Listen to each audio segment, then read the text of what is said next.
Shoutout. Jomar Ignacio. May fans na agad. Hi guys. Good morning. Try ako ng 21K. Samahan niyo ako. Naka 1K na ako. 20 pa. Let's go. First time ko mag 21K.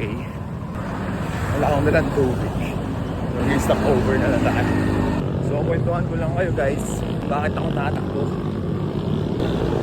Dati kasi ako student athlete. Student athlete yarn.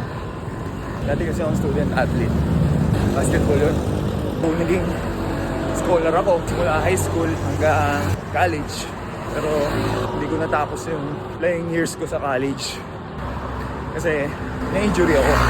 Complete tear ACL. Meniscus kasama na yun. Dami. Check up ako. MRI, ganun. Masakit. Siyempre masakit. Kasi ano yun eh. Parang isa sa mga kinakatakutan ng mga player. Yung mga injury sa tuhod. 3 months. Tinry ko makarecover. 3 months lang. Nagmadali din kasi ako. Napilayan ako ulit. Same lang. Doon ako wala ng pag-asa. Dumating ako sa point na wala na ako ng pag-asa. Siyempre, takbo tayo sa Quiapo. Takbo ako Quiapo nun. Kasama ko mama ko. Humingi ako ng sign. Kung anong tatahakin ko. Niwasan ko yung basketball. Patuloy ko yung pag-aaral ko. At the same time, naglalaalamog ako nun. Naging rider ako. Sideline lang. Habang nag-aaral. Kasi flexible. Naging malungkot din kasi ako nun. Stress o depressed. Mga ganun. Kasi nawala yung scholarship. Yung basketball. Basketball. Parang naging buhay ko na rin yun eh. Yun yung takbuhan ko sa lahat. Tapos nawala.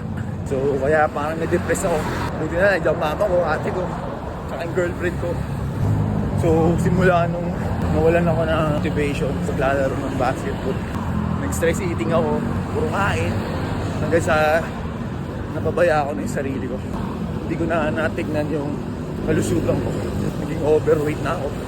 Overweight pa naman ako ngayon. Pero hindi na tulad mo noon. 95 kilo. Overweight na sa BMI ko. Guys, hindi na ako nag-exercise. Puro kain na lang. Inom, mga matatamis. Parang yun na yung naging stress reliever ko. Lagi na akong nasasabihan ng mataba, malapad. Wala na akong magawa. Marami na rin akong nararamdaman. Wala nung tumaba ako. Sabi ko sa sarili ko, hindi na pwede yun. Kasi makapagtanda ako, lumala. One time, yung pizza ko nakikita ko tumatakbo. Josper. Tumatakbo siya 3K. Tinday ko sumama sa kanya. Nahirapan ako bumalik. Sumasama ako sa kanya. Hanggang sa naukuha ko na yung takbo ko. Pero, hindi ko mabalance. Lalo na sa pagkain. Sarap kumain. Tapos sumama ako sa panorama ng mama ko. Pero hindi ako sumali sa panorama. Tumakbo lang ako doon sa Novale. Doon ko na-appreciate yung pananakbo. Yung running era. Nag-set ako ng goals sa mga running era ko. Hindi siya consistent. So, nagpatulong ako kay ChatGPT na ang workout schedule. Simula noong February. Hanggang ngayon, nagiging consistent ako. So, nakikita ko naman yung mga pagbabago sa sarili ko. Okay din. Kailangan mo lang talaga ng commitment at saka consistent para makuha mo yung goal sa lahat. Katawan man o sa buhay. Dati, 5K lang kinakaya ko takbo. 10K, na 16K, 18K. Ngayon, susubukan ko ng 21K. So, tigil muna tayo. Water break. 8K pa lang ako. Hindi nyo tayo tumakbo. Basta tayo magtubig. Let's go. Dadagdag tayo ng ruta. Medyo ikot-ikot na kasi sa C5. So, baka labas tayo Gatchel yan. Tapos labas natin sa A8. So, mag-Naga road tayo. Tapos balik tayo sa C5. So, hanap tayo tubig. Dito tayo sa Dali. 13K. Second break. Balik tayo dun sa story ko. Na-realize ko, dalawang choices lang meron.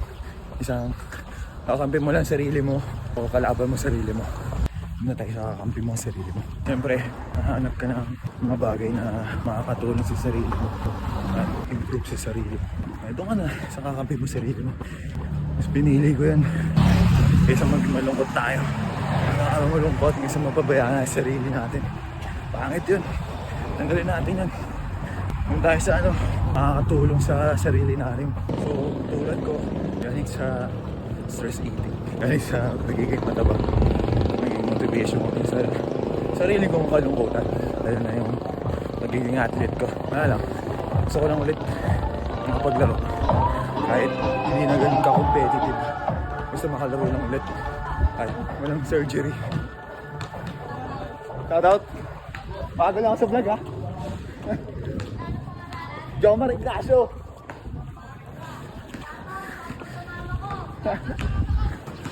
May fans na agad. Yun din yung na-miss ko sa basketball. Yung mga bata. Dito tayo sa CAA. CAA. 15K plus 6K. My bad. Let's go! So, klaruin ko lang. Hindi ako nag-quit sa basketball. Mag-i-explore lang ako sa mga bagong opportunities na meron dyan.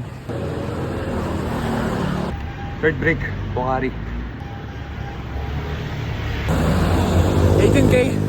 Ito na yung record ko. Kailangan pa natin mag 3K. Kailangan natin mag 21K. 21K, I'm done. No BR. Woo. Thank you for watching. Follow for more.